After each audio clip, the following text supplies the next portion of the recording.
yes, you do need to vote for politicians that will protect your rights. That is an important thing to do. But you also, if you have the ability to and you have the spoons, please get involved.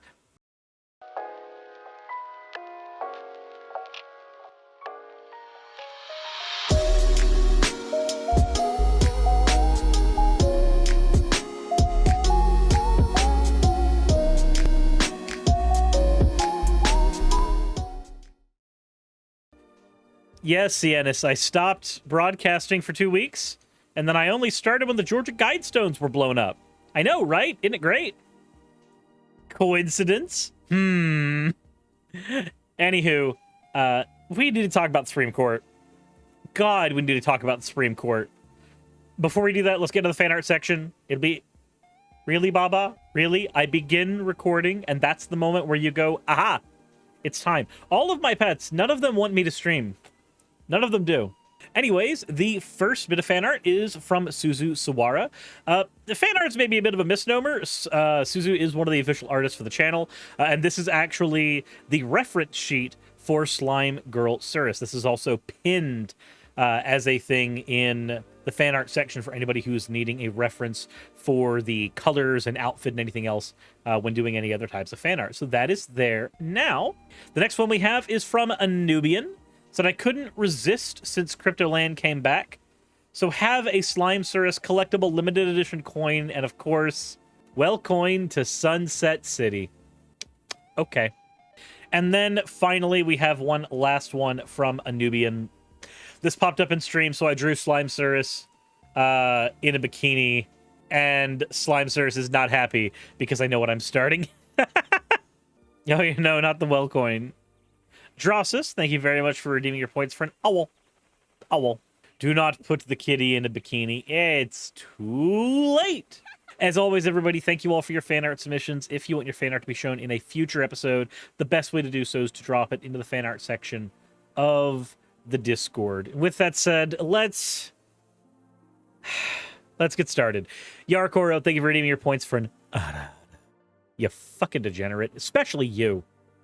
The Supreme Court has been doing the thing it does every year, where they start handing out their decisions. Now, for those who don't know, maybe for those of you, you always say that I'm not above it. Yeah, I know you're not above it, and yet, here you are. For those who don't know, the Supreme Court is one of 3 sides of the United States government. We have the judiciary side, of which the Supreme Court is part of. We have the congressional side, which is your House of Representatives and your Senate, and then, of course, the executive branch. That is where the president nestles his bosom. The idea is supposed to be that each of these sides presents a check and balance for one another, so that no one side can get too much power. In recent years, more and more power has been lended to the presidential seat as things go forward. This has been noted, especially on like the channels like Second Thought have gone into the increase of powers the president has gained in the last 50 years. But something interesting happened. During the presidency of Donald Trump, he was able to elect 3 people onto the Supreme Court.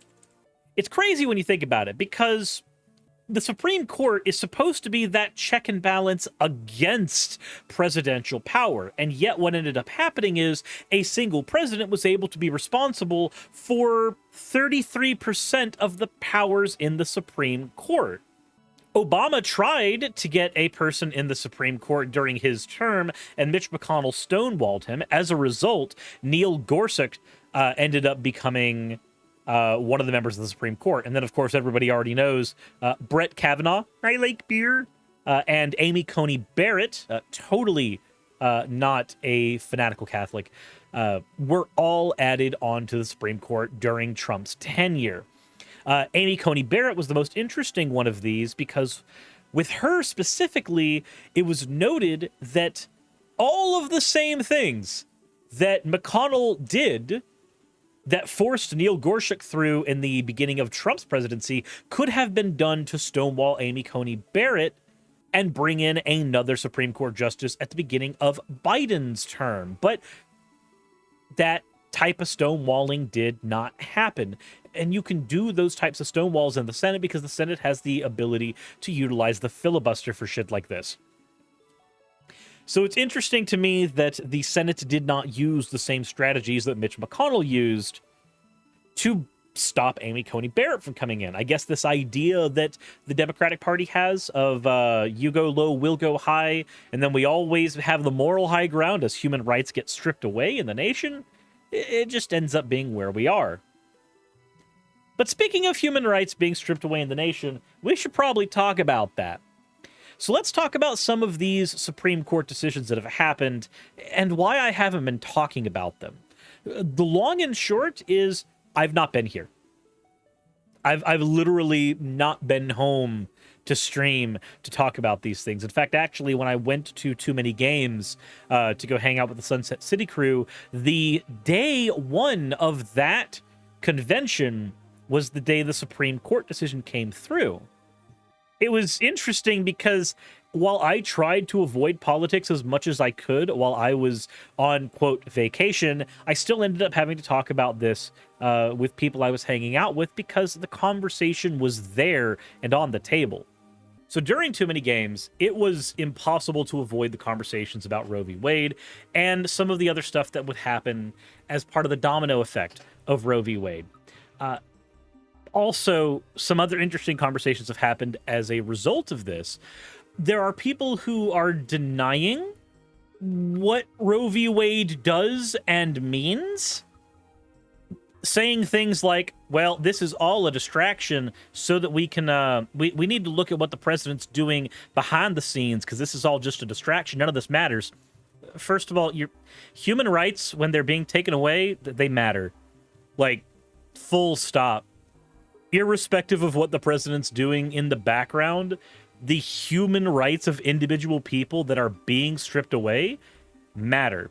There's also conversations happening about, they didn't actually remove any human rights. No, these have just been moved to states' rights. So let's envision a world real quick where the South got its way and slavery was still in the South because states' rights to keep slavery, which was one of the arguments made during the Civil War. If we keep that mentality, if we keep there, suddenly we have a world where it's just been put on the states to make sure that these things are okay, and then various states will not make sure they're okay. So probably a good idea. If you believe this is just a matter of states' rights, probably a good idea to shut the fuck up. Just throwing that out there. But let's go ahead and talk about all of these decisions. The first major one, of course, being the decision to overturn Roe v. Wade. Now, what was Roe v. Wade? Roe v. Wade was the landmark decision made 50 years ago under the Nixon administration and the Supreme Court of that time that was ruled 7-2 with a mostly conservative court that the 14th Amendment, or the United States right to privacy, extended into the right to essentially privatize one's own body. You had the ability to get an abortion. You had the ability to do that based on privacy. Now, there's an argument to be made that the right to privacy is kind of a flimsy ground for argumentation when it comes to rights to your own body. And I would agree to an extent, but at the same time, a conservative court ruled in favor on these grounds. That's where the argument was made there. It says something about the radical shift in the Overton window for the ideologues that are now sitting in the Supreme Court, that a 6-3 decision was reached overturning Roe v. Wade when technically the court was just as conservative in Nixon's era. Let's go ahead and talk about what happened here. I have an article from Jane Schachter. I have a bunch of articles on this, and these are different scholars over at Stanford EDU talking about the end results of these decisions. So let's talk about that. When I was asked to comment on the leak of today's opinion back in May, I said it would be a constitutional earthquake in the final opinion following the draft. Because remember, the Roe v. Wade decision was leaked originally before coming out. Today's decision is indeed seismic, closely tacking the draft and laying waste to a half a century of constitutional law, protecting a woman's rights to control her own body and make a profound decision in court affecting the course of her life.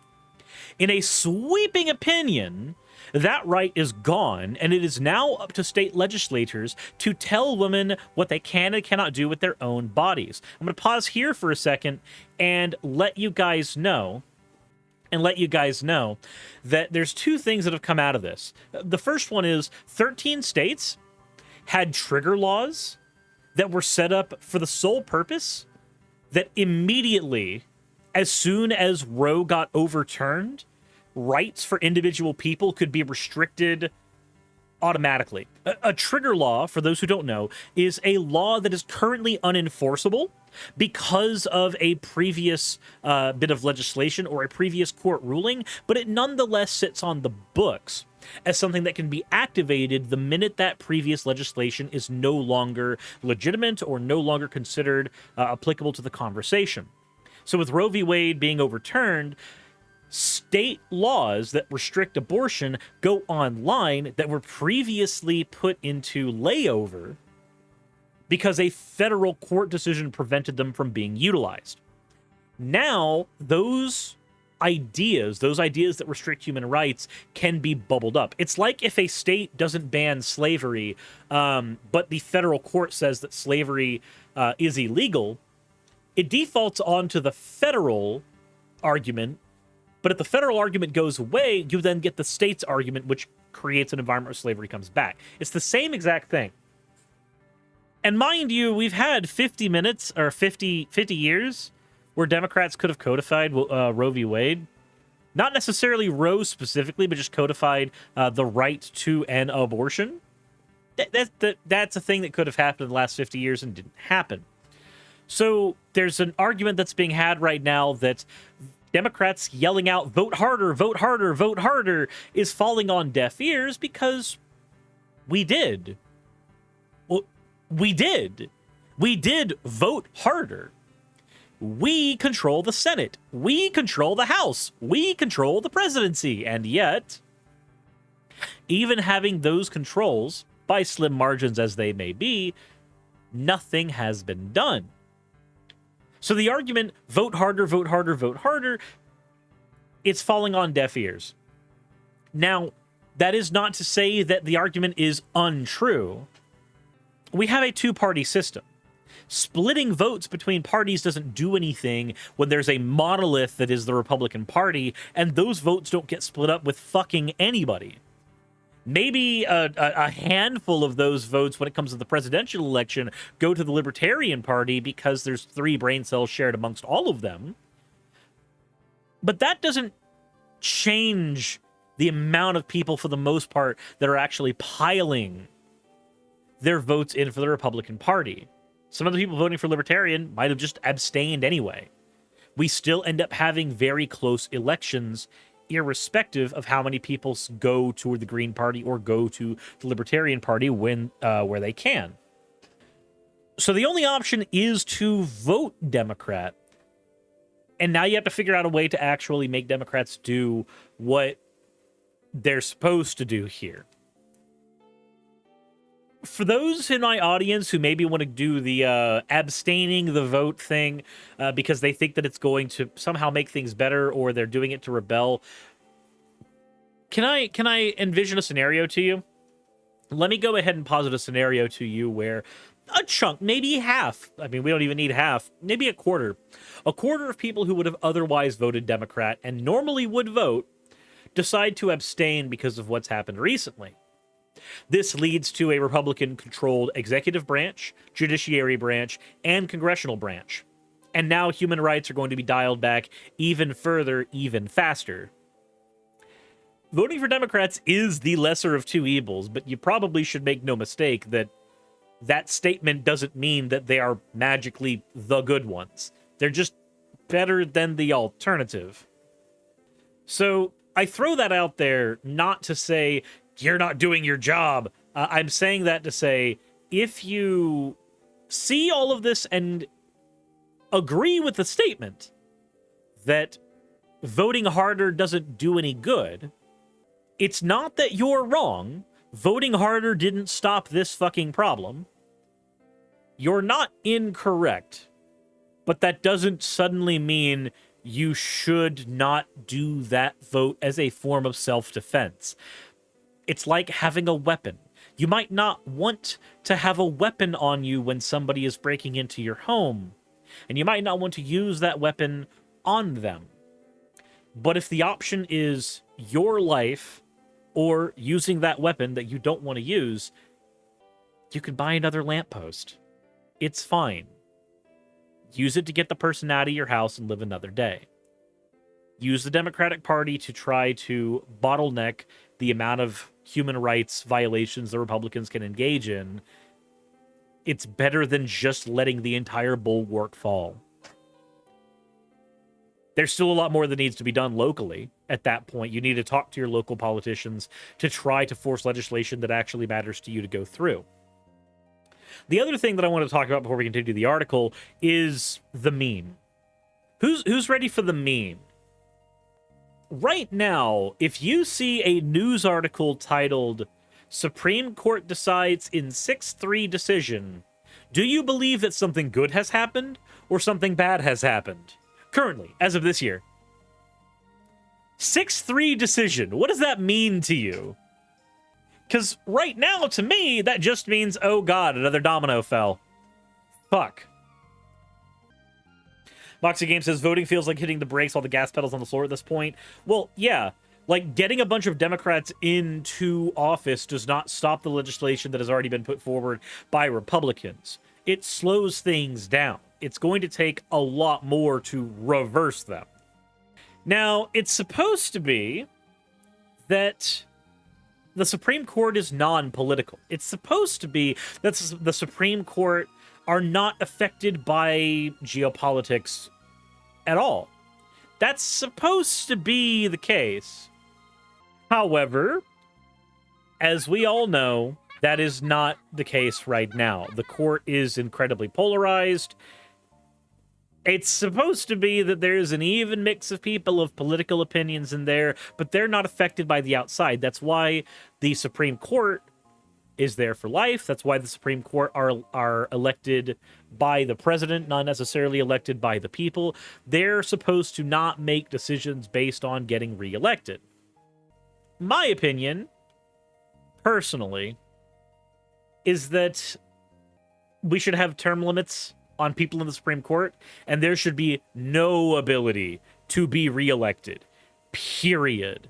This would equally alleviate the problem of making decisions under the guise of being reelected, and it would alleviate the problem of what happened with Ruth Bader Ginsburg, where she stayed in for as long as she could and then died in the chair. Fiery One, thank you for redeeming your points for an you fucking monster. In a sweeping opinion, that right, the right to an abortion, has gone now, and it's up to state legislators to tell women what they can and can't do with their bodies. And if a majority of those legislators deem it appropriate, to force women to continue unwanted pregnancies. Under this regime, no matter the reason a woman seeks to terminate a pregnancy, including because her health is jeopardized, because she was raped, or because the fetus has a condition making death likely shortly after birth, a majority of state legislatures may usurp that deeply personal decision. It's a stunning reversal. The court overrules not only Roe v. Wade itself, but the 1992 decision in Casey versus Planned Parenthood that provided an extended, thoughtful analysis of why Roe should not be overruled. Justice Breyer, Sotomayor, and Kagan wrote an impassioned joint dissent, and the Chief Justice, no supporter of abortion rights, called for the court to proceed more incrementally and carefully, all to no avail. So the decision to overrule Roe completely is by a bare majority of 5-4. I'm still going to call this 6-3. I'm going to be honest. If you're kind of neutral, kind of leaning, it's not enough to me in a situation like this. But said term and age limits allow for increased revolving door frontmen from donors, in my opinion. How is that any different than the current state of affairs? That feels no different than the current state of affairs. One of dissent saying they want to overturn Roe slowly. Yeah, it's still 6-3 to me. Here in Germany, we have an unwritten law that there's a forced 50-50 split in the Supreme Court, and they can only make a judgment when they're convinced one or the other side to join them. Said expanding the court to 51 or 53. 53? What the fuck is the purpose to expanding the court to 53? The court isn't based on the amount of states there are. The court is based on the amount of districts there are, and we have 13 of those. Aaron Permit says, I was told people who seek abortions choose not to use contraceptives. No, contraceptives fail. You can use a condom and a condom can break. So it makes it harder to exploit with more judges? Not really. Like, expanding the court right now would be done so that more people could be voted in while there's a Democratic president in, because the last president was able to bring in 3 justices total. Said no matter, because we could agree that ultimate abortion is good. I mean, it does matter, because if you're literally going, if we agree abortion's good, that's fine. But if your underlying reason for it is you want a functionally, like, you functionally don't want a certain part of the population to be able to breed, we have a word for that. Oh-ho. We have language to communicate that type of idea. It begins with an E and it ends with, oh no, we eliminated the Nazi party, but they're still here. What's your idea that consent to sex is consent to pregnancy? My response to that is that's a fucking stupid idea. It's a stupid idea because consent to getting in a car is not consent to a car crash. A car crash is a likely scenario that can happen when you get in a vehicle, but you do not consent to a car crash by getting in a vehicle. Consent to an act does not mean you consent to all likely outcomes of that act, or even unlikely outcomes. Consent to an act is consent to the act and the act alone. That's it. And if someone wants to say it's based on likelihood, not really. If you have contraceptives, the likelihood is supposed to be very, very low. And even so, what arbitrary number would you put on that likelihood? What arbitrary number would you tack onto the likelihood of an action to make consent to one thing magically consent to another? Smorgas says, I agree with that, but you can revoke consent at any time. You can. That's another thing. If you can revoke consent to sex at any point, you should be able to revoke consent to the pregnancy at any point. Let's continue here.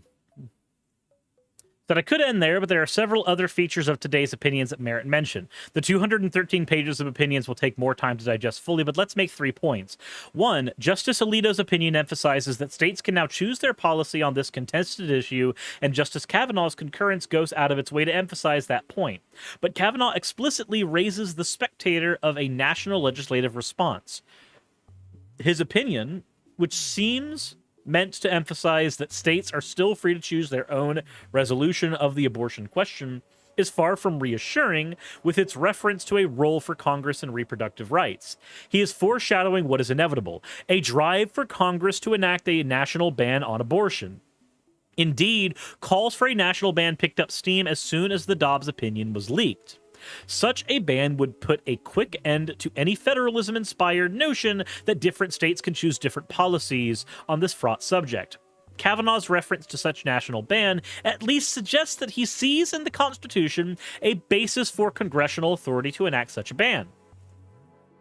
2, the same constitutional doctrine that supported Roe and Casey, substantive due process under the 14th Amendment, also supports a host of other important rights, including access to birth control, a right to be intimate with the partner of your choice, and marriage equality. Oh boy, we have to talk about those things here in a second. Both the Alito opinion and Kavanaugh concurrence are at pains to stress that today's decision does not jeopardize those rights, but the doctrinal analysis the majority uses, if applied to those other rights, certainly would jeopardize them. See, here's the thing. Do not believe ideologues and what they say on face fucking value. Brett Kavanaugh Amy Coney Barrett, and I would assume Alito as well, given what I've read of his opinion, to me, are ideologues. Hell, you could even argue I'm an ideologue. Do not take anything anyone says on face value. If they say, this doesn't affect any of these other rights, this doesn't affect any of this, don't believe that horse shit. You have no reason to believe that horse shit. Not a single one. If somebody aims a gun at you and says, don't worry, I'm not going to shoot you, you have no fucking reason to believe that. A barrel's at your head. Why the fuck would you believe them? And even in the event that they are correct, they do not plan to shoot you. Accidental things happen when it comes to firearms and law. Moreover, in his stark concurrence, Justice Thomas unabashedly calls for the whole doctrine supporting these rights to be thrown out. How many other justices would join him down the road? Given the obvious appetite of this court to be so aggressive on overruling precedents, the claims by Alito and Kavanaugh that Dobbs will be limited to abortion are hardly reassuring. And finally, 3, when paired with yesterday's decision striking down New York's law requiring gun permits, we see an aggressive court that is imposing on the country dramatic change in doctrine and policy. Political commentators will note how closely these decisions track priorities of conservative politicians, given states free rein to ban abortions but not to regulate dangerous weapons as they see fit. As a law professor, what stands out to me is how starkly we can see the effects of originalism in the form that is practiced by today's majority. There are many reasons to criticize the particulars of the originalist analysis offered to support these two blockbuster decisions. Rather than detail those, let me just say that we can see quite clearly in these decisions the results of the Constitution from the vantage point of the 18th and 19th century alone. The majority prioritizes the original meaning of the 14th Amendment, which was ratified more than 70 years before the 19th Amendment extended the right to vote for women. As the joint dissent pointedly observes, the 14th Amendment was written and ratified by those who did not see women as equals and had no thought of protecting either the autonomy or equal citizenship of women. It is thus striking that this court always allows none of the common sense breathing room for more of the evolutionary reading of the document that has been employed by so many justices over the years. That is a bracing reality, and one that unfortunately is ominous for many rights that the court may also extinguish. The Supreme Court, as of right now, as of this very moment, is rolling back your human rights. And if you believe for a second that the right to your own privacy and bodily autonomy is not a rolling back of your human rights irrespective of your gender, then you are lying to yourself. And I cannot correct that kind of lie. I can't. You need to take that time to ask yourself, would I be okay with another person violating my body against my consent? And if your answer is yes, I cannot help you. We have a completely different set of values. So what's so free about America again? The propaganda. That's it. There have been a lot of calls to violence as a result of these proceedings. And for the sake of my YouTube channel and Twitch channel, I cannot come out in favor of any of that because I'm on a platform. But I will say this: if a person's right to bodily autonomy is being stripped away, if the right to your own body has been taken, there is always an argument for self-defense. The problem you run into is that it is very hard to control collateral damage. You cannot control for collateral damage. But that's not the only argument we have to talk about where the Supreme Court's concerned. The Supreme Court has also issued a decision to limit the EPA's powers to fight climate change. Now, why does that matter? Much like how old farts who can only cum dust probably won't have to worry about their wives getting impregnated by random-ass people. Maybe. And yet, they spend their time ruling on whether or not other people can do what they want to do with their bodies. Likewise, people who will probably be dead 10 to 15 years from now are still able to rule over what the country and really corporations within our country can do to fuck over our own planet. Despite the fact that they won't be here to suffer the consequences of that. In a 6-3 vote, the Supreme Court decision in West Virginia versus EPA reduces the powers of the Environmental Protection Agency to regulate without clear congressional authorization. With divided and off-installed government, what does that actually fucking mean? Well, we have another bit to read here to take a look at that. Can you explain the key points of today's ruling? I understand that the court was considering powers granted to it by the Clean Air Act and adopted a narrow reading of it. Let's take a look here. The Clean Air Act is the primary statutory authority which EPA regulates greenhouse gas emissions, as the Supreme Court itself acknowledged in Massachusetts versus EPA. Power plants account for about 1/4 of the United States greenhouse gas emissions. In 2015, EPA exercised its authority under Section 111 of the Clean Air Act to set performance standards for existing power plants, including coal-fired power plants. Those standards, which became known as the Clean Power Plan Rule, involved both heat rate improvements to increase the coal power plant efficiency, which doesn't actually achieve much emission reduction, and generation shifting improvements, switching to natural gas or renewable production. The coal industry sued, arguing that the EPA does not have the authority under Section 111 of the Act to regulate beyond the fence line of a facility, and thus cannot adopt a performance standard that involves shifting production to other types of electricity generation through, for instance, the kind of cap-and-trade program that California has. Before that case was decided, the incoming Trump administration, EPA, revoked the Clean Power Plan Rule and replaced it with the Affordable Clean Energy Rule, which limited coal power plant standards to what was achievable at a particular facility, even though the agency admitted that these standards would not actually reduce greenhouse gas emissions from those coal plants. The Affordable Clean Energy Rule was challenged in the court, and the D.C. Circuit set aside both that rule and the Trump administration's revocation of the prior Clean Power Plan Rule. The Biden EPA told the court that it was developing a whole new rule and would not be adopting either of the two prior rules. For this reason, the Supreme Court could have decided not to take up the case on those merits, but as the Biden EPA requested. But with today's decision, the Supreme Court chose to reach out and use the case, almost like an advisory decision, to expand the scope of something called the Major Questions Doctrine. The judge-made doctrine, which locates its origins in a separation of power principles, provides that where a regulation has vast economic and political significance, energy action must be authorized by a clear congressional statement for such authority. Here, the court concluded that the Clean Power Plan's rule generation shifting provisions ran afoul of the Major Questions Doctrine.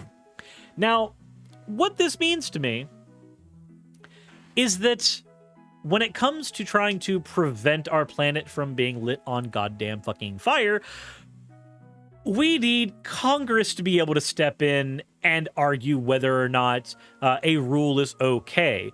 A Congress that is largely unequipped to handle those kinds of decisions due to its polarized nature, and also doesn't necessarily have a group of professionals on staff to figure out whether or not a particular set of laws or rules is actually useful at all. Someone is sucking... Yeah, Eric Knox is right. Someone is sucking on oil titty. Instead of listening to experts on this, we instead turn our eyes to politicians who are in the pockets of multiple lobbying firms, and therefore probably can't be trusted with this either. And remember, you will not see them suffering under this. You will not see the Supreme Court justices suffering under this for the most part. Most of them will likely die before any of this affects them, but it will affect their generations. Said what to do with China. So here's the thing. When any country is developing its power systems, when any country is going through hyper-industrialization, which China is going through right now, their greenhouse gas emission increases tenfold for the time that they are going through that industrial revolution. Those greenhouse gas emissions tend to go down as their industry stabilizes. When you restrict multiple other countries, you do create an environment where those countries can't get to that type of power stabilization, because we were able to develop those technologies over the course of time by going through that industrialization process. You make it harder for other countries to do that as well. I don't disagree that it's a thing that needs to be handled, but it can't be handled with an iron fist. Yeah, what needs to be done is helping developing nations develop less developed technologies that allow them to lower their carbon footprint. The carbon footprint of major facilities, mind you. The carbon footprint for things like vehicles is almost nothing. The carbon footprint for things like shipping lanes only accounts for like, what, 10-ish% of greenhouse gas emissions? Most greenhouse gas emissions come from major factories, power plants, shit like that. So 10% is still a lot, but when you focus on things like shipping lanes, as opposed to focusing on things like those power plant emissions, you're not really moving that dial any. You're not. Said small model reactors are amazing for helping countries with minimal risk. So continue to, like, the biggest thing is getting countries to develop more green energy, or energy that doesn't have the same level of carbon footprint. That's where that conversation needs to be. Getting a bunch of people to adopt, greener vehicles, telling people to use less water in their homes. This doesn't create the kind of impact that Captain Planet would have you believe it does. Says some people bitch about cow flatulence creating greenhouse gas. I mean, that one's true, though. Like, let's see here how much that actually accounts for. Yeah, cows? Cows. The beef industry accounts for 4% of all greenhouse gases. Sarah Chikorita, that one's true. But again, that's 4%. That's not enough. So when people say, like, oh, if you just got rid of the beef industry, you'd get rid of one of the biggest pollutants for greenhouse gases. No, the fuck you wouldn't. You really wouldn't. It's not that much comparatively.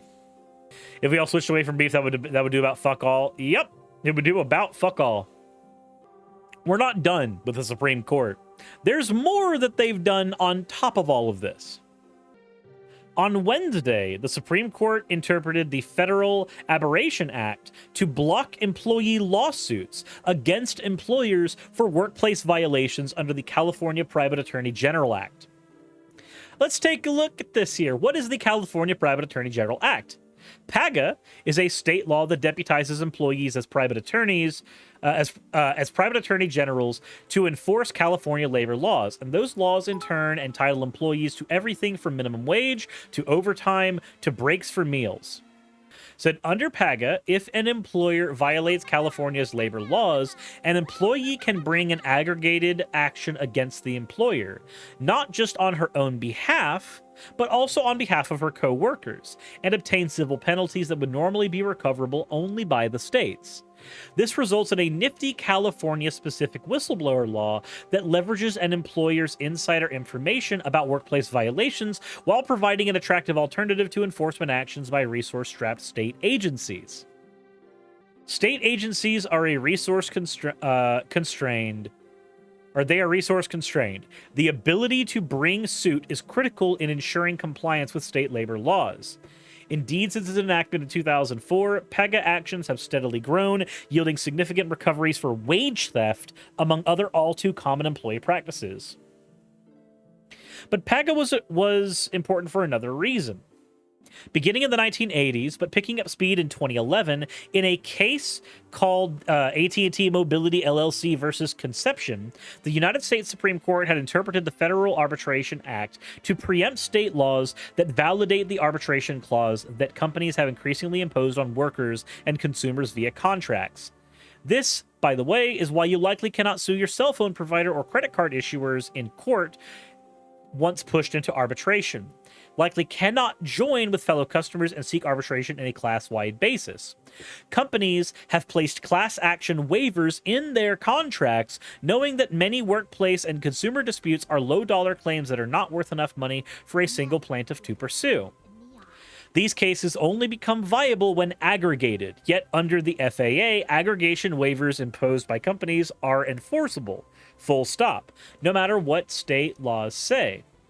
So functionally, the Supreme Court is saying that if you, in a unique position as an employee, know that there are violations happening with your employer, they are abusing their employees, they're engaging in wage theft, whereas before... Actually, I can explain it here real quick, Yara. So let's say that I, as an employee, have experienced wage theft. So I clocked in 8 o'clock every day. I clocked out 6 o'clock every day, and I worked through lunch. So I am given 5 hours of overtime every day, and I want to be paid for that overtime. And the company cuts my wages down to just the 40 hours a week and say, no, you had a lunch break, so you worked 40 hours. That company has stolen 5 hours of overtime from me. I mean, they've stolen 5 hours from me in general, but they've stolen overtime on top of that. So now I have to try to find a way to fight for those wages that I've lost. Over the course of a few months, this might only lead to a very small amount of wages that I'm recovering, a few $1,000s, depending on the job I'm working at. And that's not enough to really bring up in a big federal case. But if this has been happening to 300 employees and all of them have experienced 5 hours of wage theft every single week, now we're talking about potentially hundreds of thousands to millions of dollars that are being taken away from employees. This is enough to bring into a federal case. This ruling makes it to where it is harder, potentially even impossible in some cases, to pool all of those employees together as one lawsuit. The way to make these things more effective from the employee side is to unionize, is to take the grievances of multiple employees at once and throw them in as one big court case where everybody is having to be paid damages separately, as opposed to the more abusive practice where they can be handled on an individual basis, where some people might get justice and some people won't. It is harder to make a case happen at all, and it's harder to get enough damages from a case when you can't aggregate the cases of multiple people together into one lawsuit. And that's what the Supreme Court is making harder here with this. Also, hello, Bonbon. And Kitterdoodle, hello. Hi, what the fuck is happening in the world, namely the Supreme Court? I don't know, but it's been 10 months now that we're sharing the suffering. It's very true. Hello, Kitterdoodle. Hopefully you're having a wonderful time. That's what's going on with the with this particular case. By interpreting the Federal Arbitration Act to make it to where employee lawsuits can be blocked when they're aggregated, you create an environment where employees get abused a lot more often, and when they are abused, they don't have the ability to seek recompense anywhere near as easily. But we're not done. We are not done. Because now we have to talk about separation of church and state. Because that's getting fucked with as well. Our Constitution is supposed to be built on checks and balances. One of these is supposed to be a separation of powers, and then, of course, a separation of church and state, because we are not supposed to be a theocracy. However, the Supreme Court is going to try to do something that fucks with that. Instead, it's looking like the separation of church and state is going to be waned. So not like what's going on with Roe, where the thing has the band-aid is just ripped off immediately. Instead, what's going to happen is your tax dollars, my tax dollars, now can go to private Christian schools.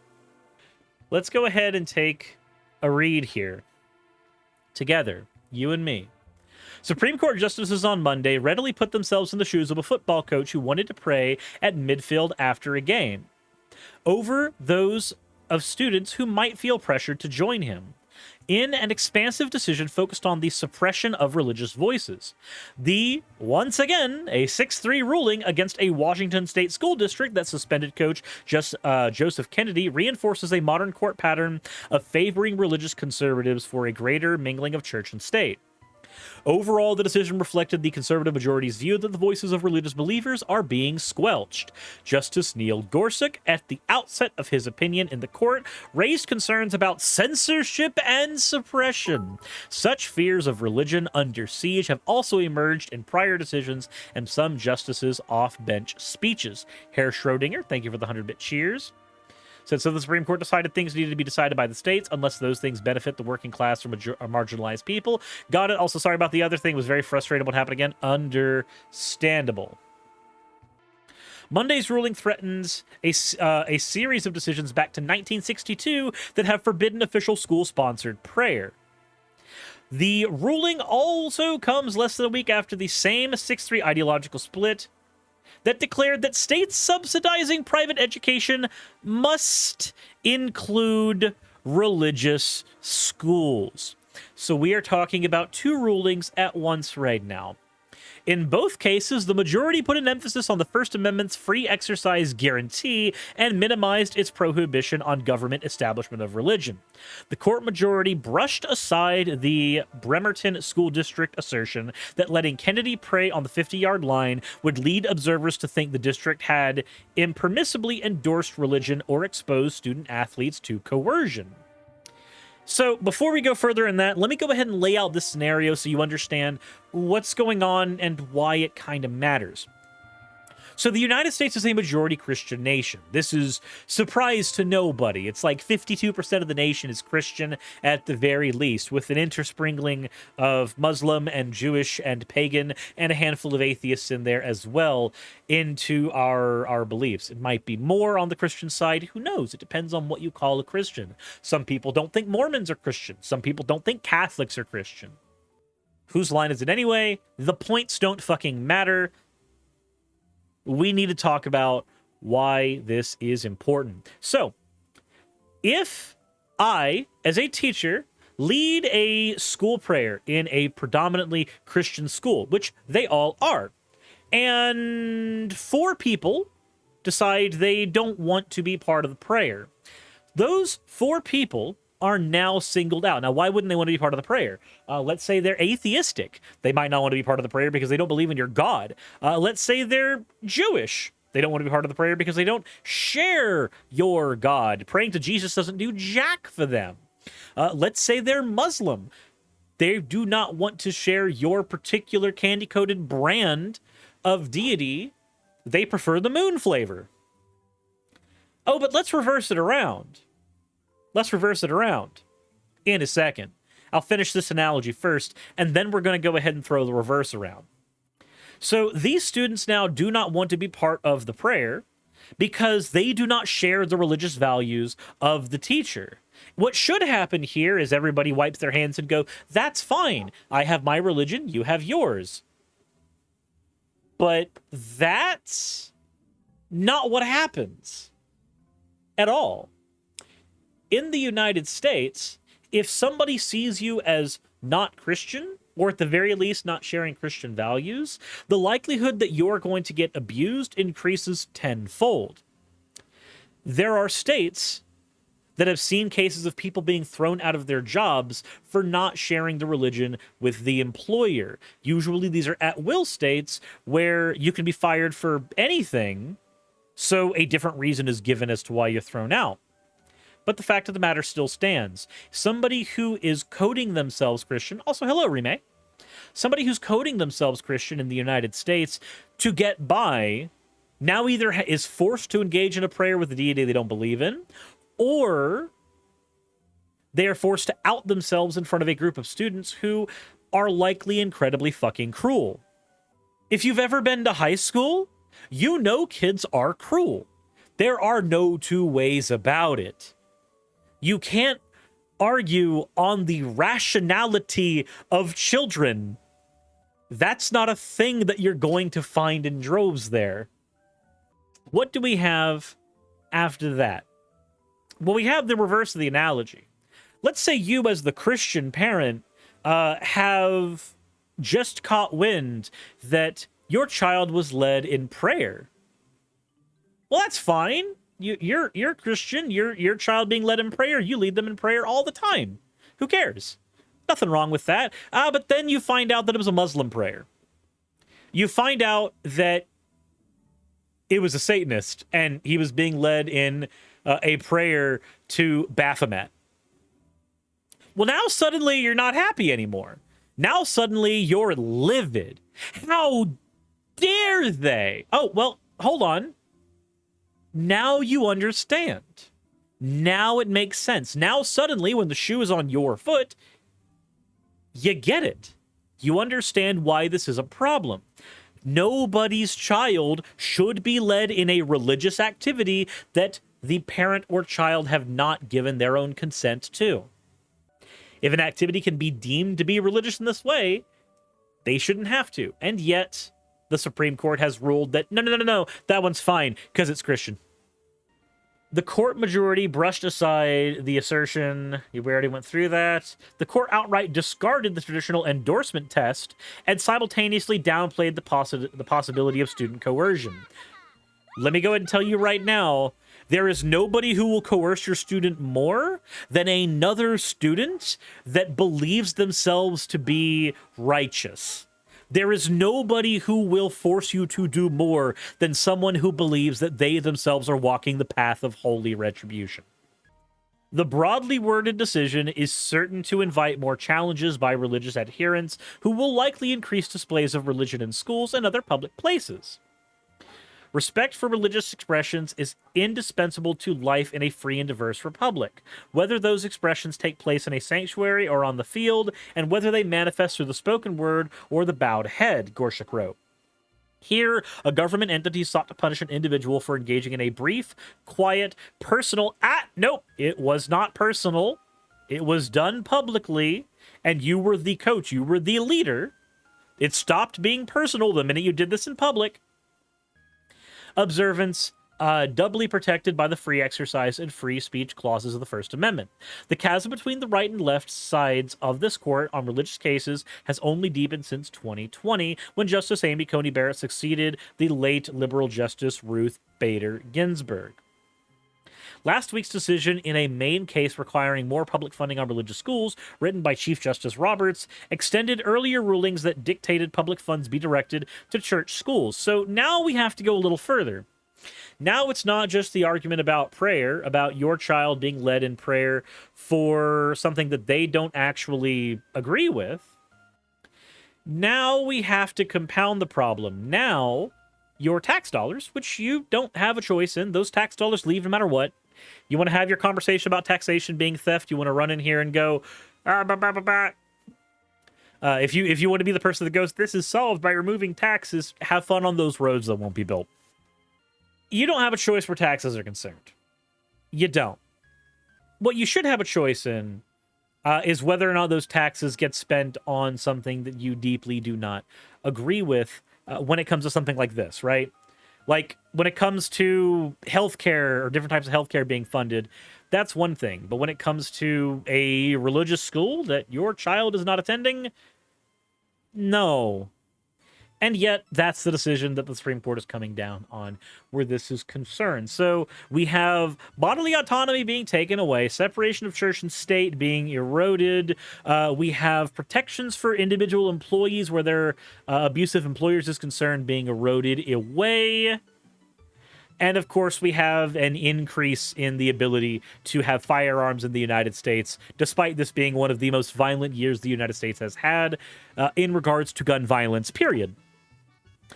That's what's been happening with the Supreme Court lately. But we're not done. We're not done. Obviously, we're on stream right now, so you don't know when I'm going to be done, but if you're watching the video, you've probably noticed there's at least 20 minutes still to go, at the very least. Because there's more. This should have been 5 separate videos, but I've been gone for a week and a half. So it's all one video today. The Attorney General of Texas, Ken Paxton, has said that the Supreme Court should now look to overturning Lawrence v. Texas. What is Lawrence v. Texas? What is that? If you're not in America, you might not know. So let's talk about that. Lawrence v. Texas is the law, or it was the case, that struck down the laws that prohibited LGBTQ people from having sex. 16 states currently have laws banning sodomy.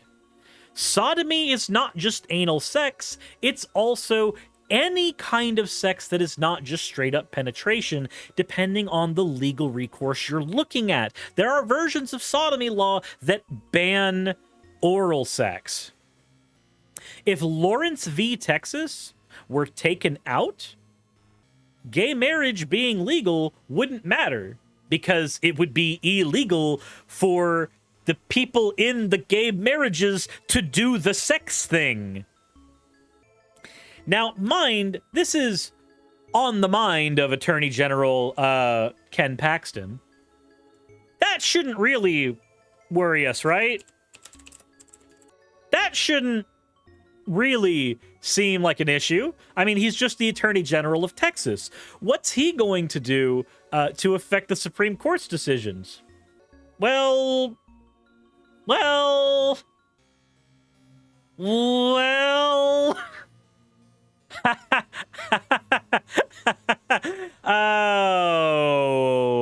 it all comes tumbling down, tumbling down, tumbling down. Supreme Court Justice Clarence Thomas says that gay rights and contraception rulings should be reconsidered after Roe v. Wade is overturned. How many Republican dicks do you think he has sucked himself? Not super important for the conversation. Let's have a read.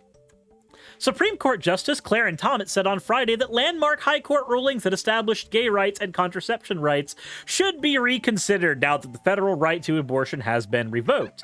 Thomas wrote that those rulings were demonstrably erroneous decisions. I don't want to bring his race into this. I don't, because that's not fair, but I feel like I have to for this. An anonymous gifter has gifted out a community sub, and Queenie Dratini has gifted out a sub.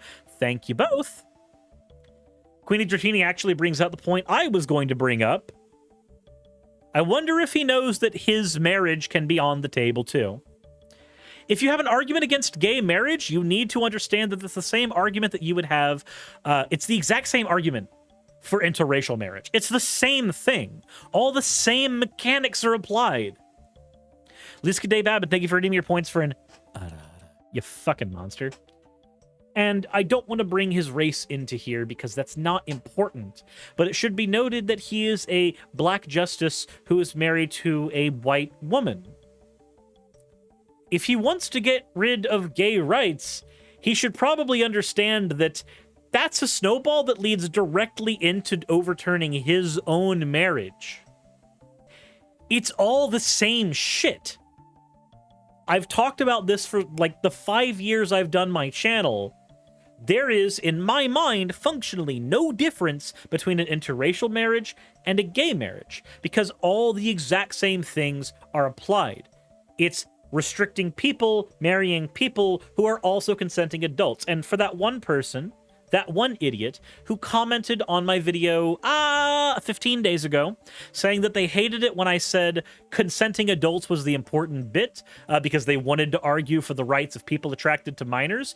Do yourself a favor. Seek help. Fuck off. You are hurting everybody you love around you. Everyone. Relationships that are not harmful between consenting adults should not be restricted.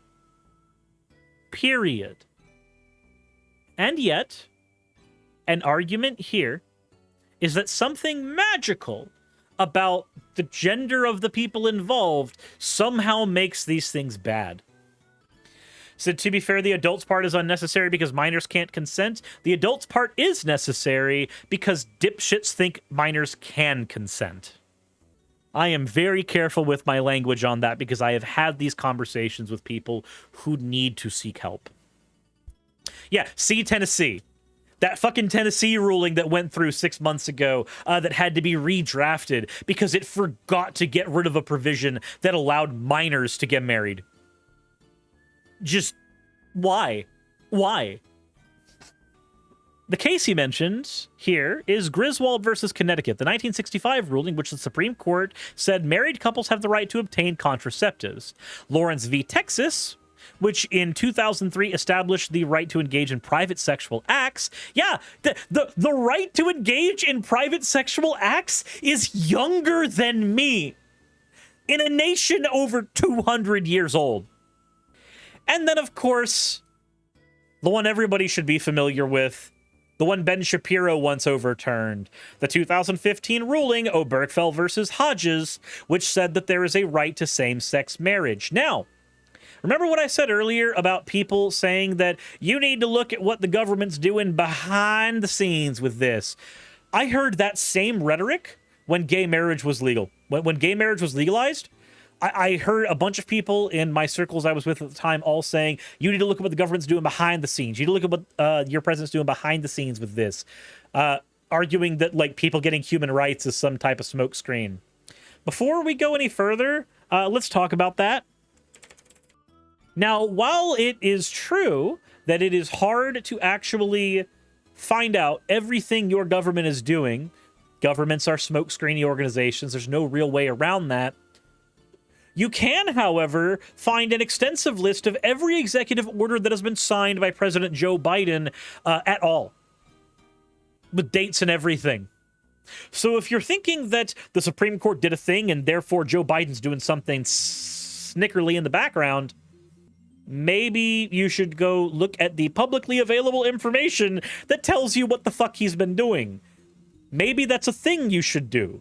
Maybe you, as an individual, should engage in that level of skepticism, but also use your curiosity to your advantage and go find out, as opposed to letting the question, what's going on behind the scenes, lead you to forget that human rights are being taken away. Clarence Thomas. He recommends to reconsider that trio of decisions. He argues that they don't have legal precedent. He also argues that his opinion on this should not compel his colleagues in the Supreme Court to take action, but they would. Again, it's a grouping of ideologues who will argue in 6-3 votes repeatedly that human rights are not important to them. So do you want to say that some of them do not consider us to be human? You're probably right. I hate to say that. I also want to note, two people who have been saying in this particular scenario that this means that Republicans do in fact want to actually murder everybody. That's still not a true statement.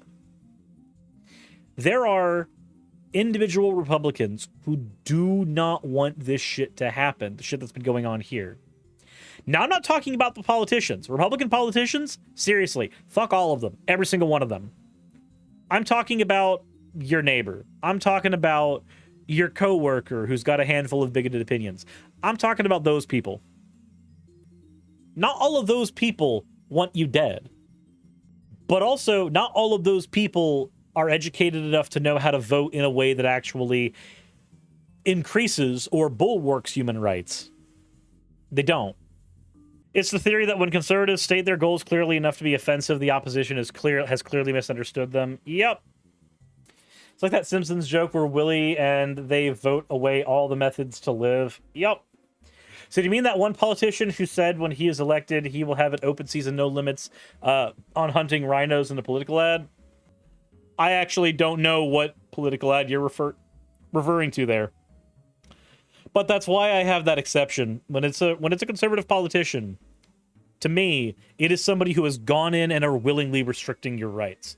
When it's just a voter, it's somebody who might not know any better.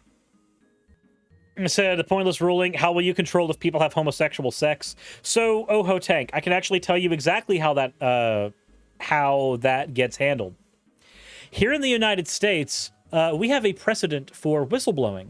So if somebody sees you in a obviously in a relationship with somebody who it's illegal to be in a relationship with, they can report you to the authorities. The authorities can then get a warrant to search your house to see if you've engaged in illegal activity there. And then if there's any evidence that you and a person who it's illegal to have sex with have had illegal sexual relations, they can then bring you in for questioning, throw you in jail, and ruin your life. Now, these things are typically useful if we are trying to, say, catch a predator, right?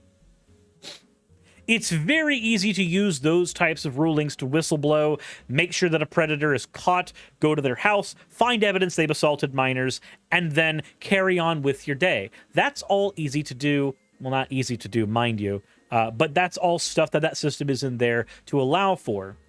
The problem is that when you start restricting other rights, like has happened in the past in the United States, when you start restricting other ways that people can express themselves, when you make those things illegal, those whistleblowers can then whistleblow for that as well. And now they don't need a camera in your house to know that you've done the gay sex. They just need to have somebody call about it. Or let's talk about the fact that we live in the age of technology. All they have to do is look at your Grindr account. All they have to do is look at the people who you've selected as potential matches on Tinder. All they have to do is see who you've talked to in your Plenty of Fish profiles, or the porn you've looked at on your incognito tab that you somehow naively thought was not also cataloging all that information for advertisers going forward. So, Pet the Whatever says, in the original Lawrence v. Texas case, the police burst into the bedroom after they were called about an armed man in the house in question. Yep. You can just lie. You can just lie about what's going on, and then they just happen to catch you in the act of the sex. Time to start using the Tor browser. Do you really think that the Onion router is not also tracked, Oho Tank? The dark web's been around for a long time. Tor has been compromised for ages. Said VPN time, again, not perfect. But then, of course, you create the problem where now you're having to spend extra money just to protect yourself from all this shit. Kiddo says, I'm genuinely scared. What do you think can even be done about this? I don't trust any of the politicians anymore. Is there anything we can do? So, unfortunately, I began this segment pointing out that just voting harder isn't enough. Because it's not. It's not. Yes, you do need to vote for politicians that will protect your rights. That is an important thing to do. But you also, if you have the ability to and you have the spoons, please get involved. Myself, I'm literally going to be going... I literally went to a meeting with Marcus Flowers. It was where everybody who wanted him to beat Marjorie Taylor Greene could go publicly meet with him, shake his hand, ask him about the things that he was going to do. And me and Raz asked him about his stances on trans rights, his stances on unions, how he felt about that type of stuff, and what his strategy was to fight Marjorie Taylor Greene. I highly suggest you do the same with whatever politicians happen to represent you. Please do yourself the favor of going to public events where they are and talking with them, letting the things that you want them to know be known. We are a republic. We do not have full and true democracy, but you still have tools in your back pocket besides the ones you exercise every 2 years when you throw random ass people into the House of Representatives. A republic, if you can keep it. Yep. So what's the takeaway with all of this? The takeaway with all of this is, please get involved in local politics. Your rights are literally being taken away. The way to shape the political future of the United States, at least insofar as you have any power to, is to get involved with your local legislature. Talk with your local politicians. They host events for you to go to all the time. Try to help on the campaign trail in any way that you can if there's somebody who you want to get in that can protect your rights better than the next guy. Get to know the people who actually represent you instead of them just being names that come up randomly in the news. And never forget, it is always ethical to use the publicly available information of the Supreme Court to mail boatloads of coat hangers to their houses. After all, we're probably going to be needing a lot of them going forward anyway. That's about as much as I have where that's concerned. And yes, Eric, I have heard about Gen Z doxing the justices. I do find it very ironic that when you argue that people don't have a right to their privacy, your privacy randomly evaporates. It's very poetic to me. I can't endorse it, but I can recognize the poetic nature of the action. Yeah, for those who don't know, the Supreme Court, their addresses, their information, their credit card numbers, like, they were all doxed. And again, when you argue against the privacy of individual citizens, I can't endorse the things that happen to you, but I can say this is a very talk shit, get hit scenario. So a clip of someone who was sending the Supreme Court their period status since they care so much. Jesus fucking Christ. That said, that's all we have for what has gone on with the Supreme Court recently. There's other things that have happened as well, but my personal opinion is these are the big, important things that have happened. Hopefully we don't also lose Plessy versus Ferguson or Brown versus the Board of Education. We might have to start involving copious amounts of Sonic the Hedgehog porn if that's the case. If there are any other bits where the Supreme Court rulings are concerned that I need to cover, I will have to cover them in other videos. I am already forcing Cherry to edit an hour and a half now as it is. So with that said, let me know what you guys think in the comment section below. Hit the like button if you haven't already, subscribe if you haven't already, and fuck. As always, everybody, insert end of video tagline here.